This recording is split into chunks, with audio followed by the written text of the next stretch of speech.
All right, I'm here with Matt and Arman, the founders of Appraiva. How you guys doing? Good. Thanks for having us. Yeah, thanks for coming on and congrats on the recent acquisition.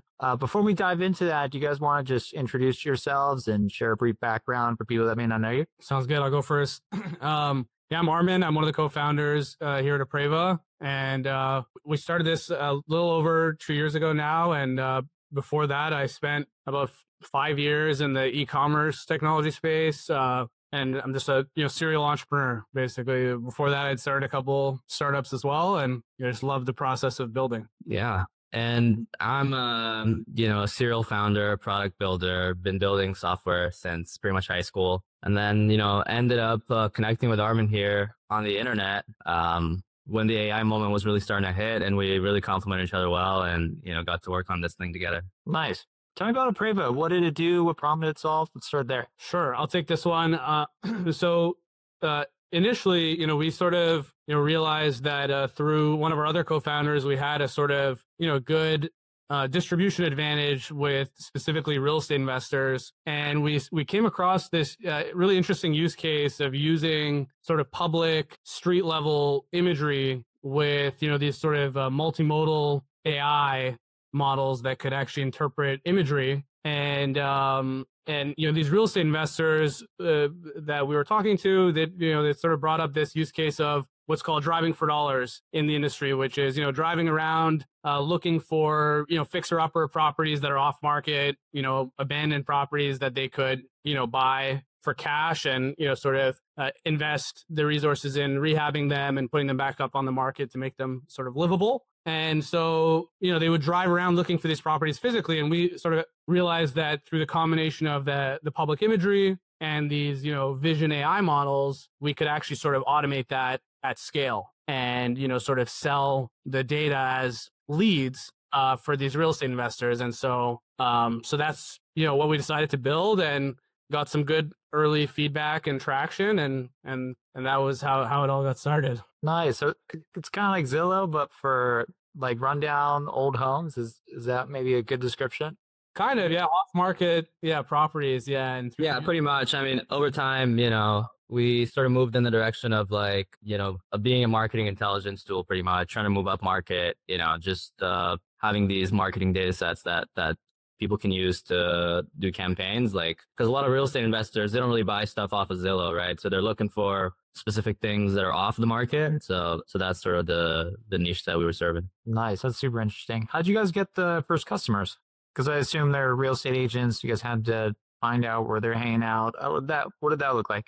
Yes. So interestingly, as sort of second time, third time founders, one of the kind of core tenets of sort of building Appraiva was sort of starting with some advantage, right? And so through our co-founder, who I mentioned earlier, we had a little bit of a distribution advantage through. He already had a community of real estate investors that he built. And so we were sort of selling into that community early on. And that's really how we got our first, I would say, 4 or 5 customers locally who actually paid us money and, validated our ideas at that point. Yeah, what's funny is we moved out of that market. We started there in the Canadian market. We didn't end up serving the Canadian market where our co-founder had that channel partnership. We moved completely to the US. But what that was like a nice early win to give us the momentum to figure out the more scalable channels that we ended up sort of scaling on further from there. Nice. What was the business model for this? Was it a monthly subscription? Was it pay per use? Yeah, we experimented a lot with pricing, throughout the entire process. It was always a subscription model. Initially, a lot more, monthly plans, quarterly plans, pricing it up, pricing it down, sort of experimenting a lot. And, today it's pretty much all annual data licenses that we sell. Of varying different sizes, depending on whether the customers are more SMB or enterprise. Nice. How many users or customers did you guys have? Just so I can get a sense of the scale of the business. Yeah, we're about 170 customers today. Nice. Yeah. And then are these all in Canada, or are they in the United States too, or all over the globe? Today, they're all in the US. That is awesome. Yeah. Right on. And then You guys clearly had a product market fit. The business was profitable. What made you guys decide to eventually sell the business? I'll let Matt take this. Yeah. I think it was just a good time to take some chips off the table. We were just going at this for a really long time. And yeah, I think it was a good opportunity to just, take some chips off the table and look at what's next, because it's really fun. I think we really like the sort of 0 to 1 that we were able to do, and there's so many fun ideas and things to do in AI right now. So I think it'll be fun to sort of give it another go with a blank slate at some point. I think that makes a ton of sense, especially when you look to sell when the business is doing really well, like yours was. Tell me about the first week on Acquire. What were your expectations? How many buyers reached out? What did that look like? Sure. I'll take this one because I was a little bit closer to the process on platform, so to speak. Yeah, I mean, I think we had gone through a lot of prep sort of calls with our advisor, and we'd actually explored listing months prior to when we actually did list. So we had time to prepare some stuff. I think we put a lot of effort into preparing this sort of data room package that folks got access to as soon as they signed the NDA. Made sure we had some different documents available there that were really well organized, and then the actual listing itself we made sure was really thorough, so that when we went live, I think within the first few days we had upwards of 30-40 NDAs, and then I think got up to closer to 50 over the next week or so. So yeah, it was really smooth. I mean, you guys have done a great job of building out a lot of different tools and resources. Our advisory team was really solid, and kind of made everything pretty smooth. Nice. And then the buyer that you sold to, what stood out about them? Was there just a good fit? Did you guys get along? Was there specific terms that they offered better than other buyers? Like, what about that one buyer made you want to get acquired by them? I think I'll take this one. I think part of it is when you have these buyer conversations, we talk about it after and we're like, okay, do we like this guy? Do we want to work with them? Do we feel like he'd be a good person to sort of, hand this off to? And yeah, what he wanted to do with the business, I think aligned well with what we wanted as well. And we still had a lot of ideas for the business to grow it and take it to the next level as well. And he sort of wanted that as well. So, we stayed on with him for a while.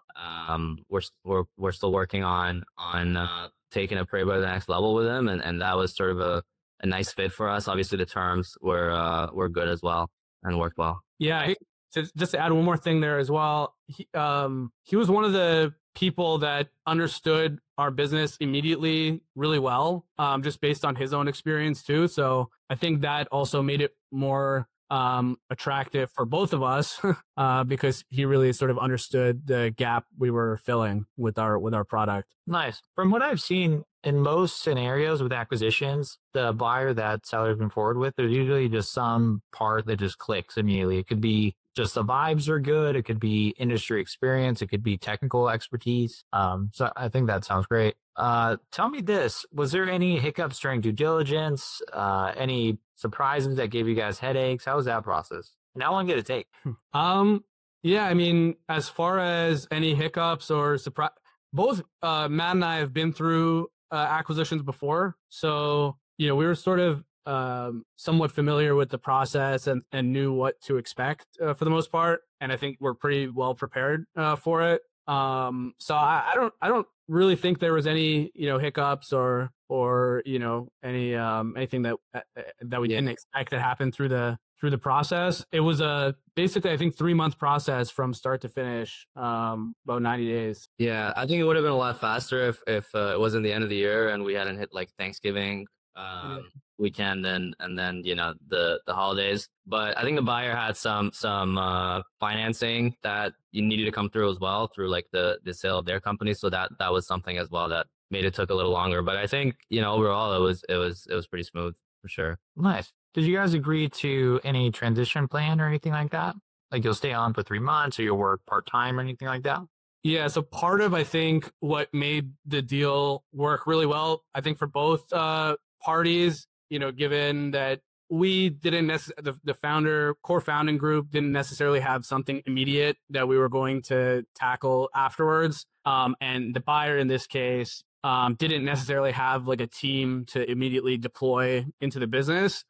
we sort of, offered the buyer 12 months of commitment from the entire team to stay on and pretty much execute on the plan that we had sort of proposed to him would be how he could increase the value of the company, over the next few years. So we're going to kind of work with the buyer over the next 12 months to execute on that plan together. Nice. That's huge because when you offer a transition plan, especially at that length, what you're doing is de-risking the acquisition for the buyer. So that's a massive win. Did you guys do anything to celebrate when the wire hit you guys' bank account? Did you go out to a nice dinner or take a day off? Did you do anything fun? Matt, you can go first. Yeah, I mean, we weren't all in the same city, but we got a lot of FaceTimes of like, dude, this is it, it's done. Go celebrate, go enjoy. I went out to Vegas and played some poker at some bigger tables than I had before, so that was kind of fun. Some higher stakes, so that was fun. But yeah, Arman, you can say how you celebrate. I had 2 pre-planned vacations that just happened to be scheduled for the day after the wire hit. So the timing kind of worked out really well. And pretty much the day after the wire hit, I flew out to Orlando and then San Diego. And we actually have a team trip to Dubai planned for next month. So really excited about that. That's awesome. Yeah. If you guys were talking to a founder looking to sell and he wanted some advice, what's maybe 2 or 3 tips you guys would give him? Yeah, I can take this one. Yeah. I think really prepare the business, put yourself in the shoes of the buyer and think about how, if everything is polished, all the processes, all the books are clean, all of that stuff helps the buyer obviously feel more confident in making that purchase.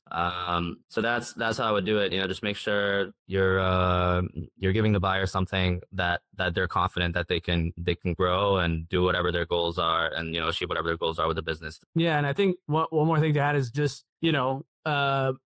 for the most part, at the end of the day, a lot of a buyer's, calculus comes down to the numbers, right? And so like, not losing sight of, there's a lot of distracting things you can do kind of leading up to an acquisition. But, one of the things that we try to stay really focused on leading up to it and throughout the process was just like revenue and profit, Yeah. So just staying focused on those things. And one more thing that, for us, like, just leaning into your strengths. For us, like a part of what was really attractive, I think, was our IP. Right. And so, kind of really leaning into the unique IP and building out that narrative, throughout the listing, et cetera, was important, I think, as well. I think those are all great pieces of advice for sure. I think just to focus on revenue and profitability and really pointing out what makes your business defensible, I think is huge because that's what a lot of buyers are looking for is acquiring a business with product market fit. It's profitable, not easily replicated. Those things are huge. And you guys absolutely crushed it. Thank you. Appreciate it.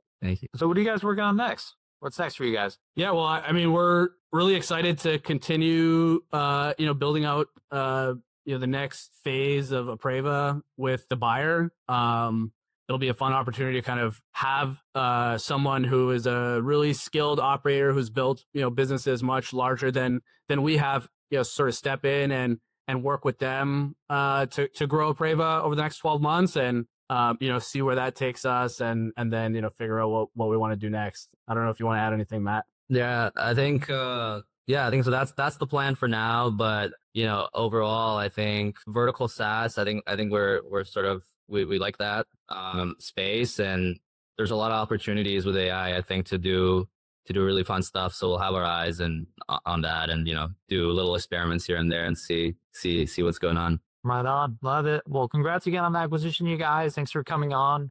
If people want to follow you online and hear more about your story, where can they find you? Arman Iranpour on LinkedIn, and that's pretty much it. Matt? Yeah, me too. Matt Aleali on LinkedIn. X DMs would be good too. Right on. I'll put that in the show notes. All right, guys. Appreciate it. Congrats again, and looking forward to seeing you guys crush it some more. Thanks, Andrew. Appreciate it. Yeah.